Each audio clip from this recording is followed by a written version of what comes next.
reason that's a complicated issue is that there's a lot of verses in the Bible that seem to say slavery is all right. Right. Paul doesn't challenge it. Ephesians, Colossians, it's all over the place. In 1 Peter, master and slave. It's just telling you how a master. So again, if it's Bible alone, that's why we in America defended slavery. Even though, and I've even learned this even more and more, the Catholic Church never defended slavery. Catholics did. Right. Even Catholics owned slaves. It's a sad issue.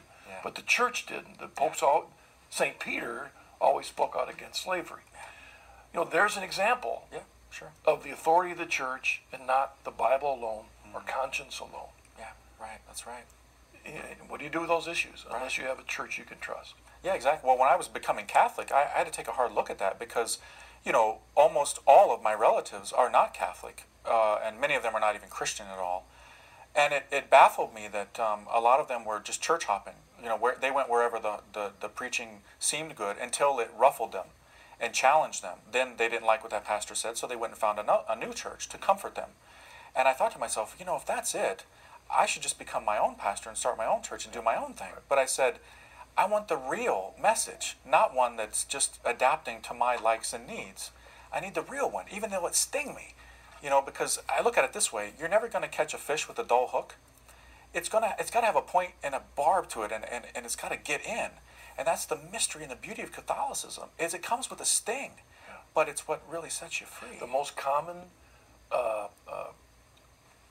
sincere, though not right, drive that I hear in all these new evangelical churches that are propping up everywhere is they look at everything and they say, we're going to do it right. We're going to do Acts 2 all over again. And then over and over again. It's this reinventing of the wheel. They want to do what's right. They want to follow Jesus.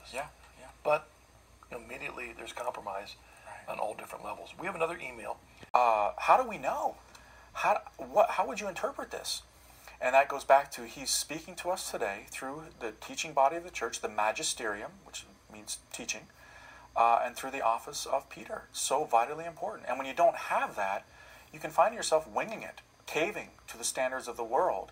And things that were taken for granted in days of old, marriage between a man and a woman, now you might find yourself questioning it and saying, well, it's not technically in the Bible, so maybe we cave a little bit on that. Not good. You take 3 issues. For example, Matthew 16, you are Peter, and on this rock I build my church, and you have the keys of the kingdom. You know, what you bind on earth, it is bound in heaven, and loosed on earth is loosed in heaven.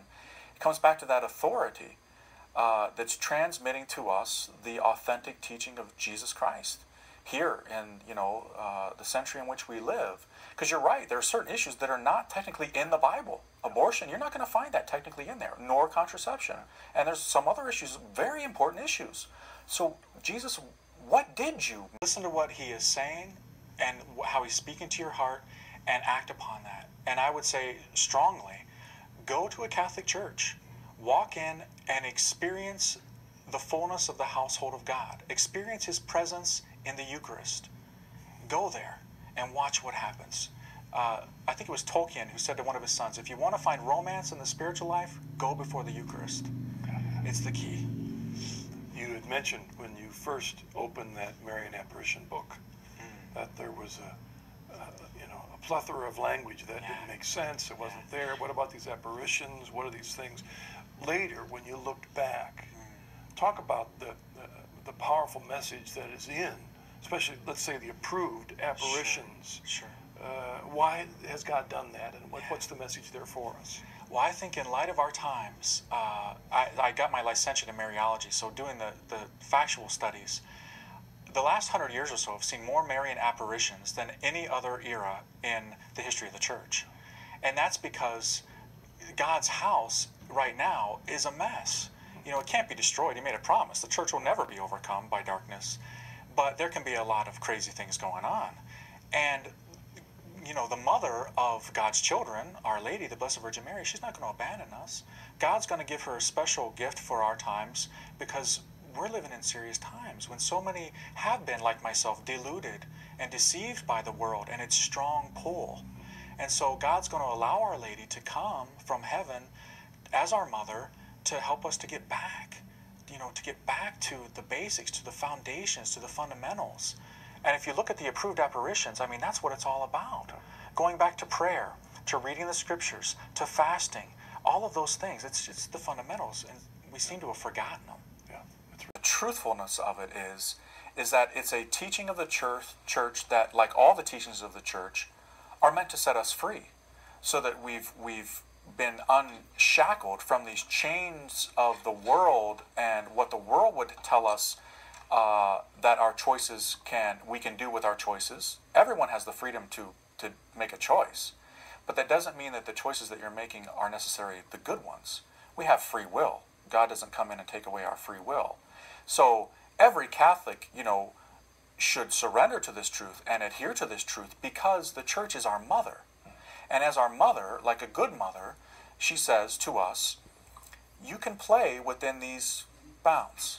This is for your goodness and your happiness and your freedom. But if you go outside, there's wolves out there, and they'll attack you, and they'll rip you apart. These teachings are meant for our freedom. Now, the children inside, they can say, well, I'm going to run outside and play outside the pen. Well, watch out, what's going to happen?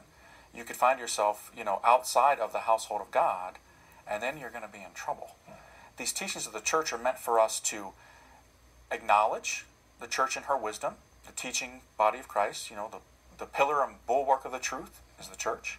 And so when you listen to Holy Mother Church, you find your freedom. And when you give that assent to it, what a joy, what a delight, to be able to say, yes, that is the truth. I myself assent to it, acknowledge it, and I'm free to live fully as a child of God.